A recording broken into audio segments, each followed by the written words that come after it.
unas leyendas a artistas franceses, Pierre et Gilles, que exponen su trabajo en la construcción del símbolo del Museo France Mayer. Merci beaucoup. C'est presque une centaine de pièces que vous mises en dialogue avec les pièces de la collection de ce musée. Ouais. Qu'est-ce que vous apprenez de ce dialogue? On découvre nous-mêmes beaucoup de choses sur notre travail à travers ça. On compte que notre travail, il est quelque part intemporel. Et on ne sait plus si c'est presque si ça fait partie de la collection du musée ou une œuvre de Pierre et Gilles. Ça se mélange comme ça. Se mélange et se marie d'une façon merveilleuse. Votre travail, c'est un mélange entre la photographie et la peinture. Et après 50 ans de travailler ensemble, est-ce que vous découvrez quelle est votre position sur l'emploi des nouvelles technologies, disons, de la photographie numérique? Nous, on garde toujours la même façon de travailler depuis nos débuts. On construit un décor, on fait les photos. C'est tout fait chez nous à la maison. On a besoin de travailler chez nous tout seul et de tout construire. Très artisanal et c'est...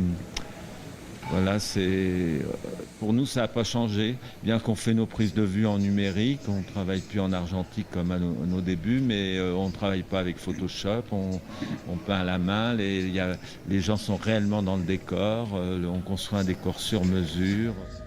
C'est artisanal, mais c'est aussi trop intime. Vous avez établi cette intimité avec des divers stars, disons Stromae, mais aussi Isabelle Huppert, Etienne Dao, Sylvie Vartan et Madonna.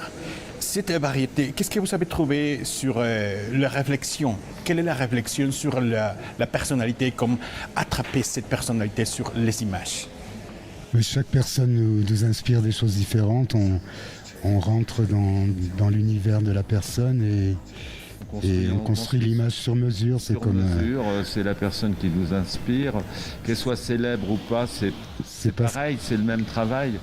Et quand on travaille avec Madonna, on a une inspiration avec Sylvie Vartan, qui était une idole de notre enfance, et de la rencontrer, de devenir amis. En plus, c'était aussi un beau cadeau, mais on n'appelle pas les gens, c'est plutôt des rencontres, le hasard de la vie. En fait, vous avez créé des pièces pour cette exposition. Parlez-nous de ces pièces, de ces créations, de l'approximation, de la conception. C'est comme d'habitude, en fait. Ces pièces, on les a créées un peu avec ce qui se passait autour de nous, les gens qu'on a rencontrés à ce moment-là, et comme Violette Chachki qui était à Paris juste quelques jours, et on a profité, on lui a demandé.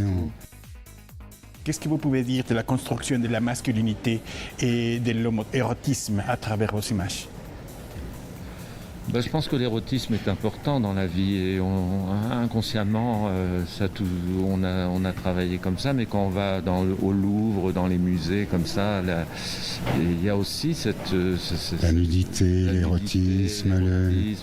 Ça fait partie de l'histoire de l'art, le portrait, mais le corps aussi a toujours été important dans la sculpture grecque, à toutes les époques, et nous, on suit une tradition. Vous allez être présent sur le marché de la Fierté ici à Mexique le prochain samedi. Qu'est-ce que vous en pensez de la diversité et de la visibilisation des communautés, des minorités? Ce qui est bien, c'est qu'au Mexique, c'est très important. C'est une fête où plein de gens viennent et tout ça. Et c'est un pays très, très ouvert aux différences. Et c'est formidable. Et puis ils ont un sens de la fête. La presencia de Pierre et Gilles en el Museo France Mayer.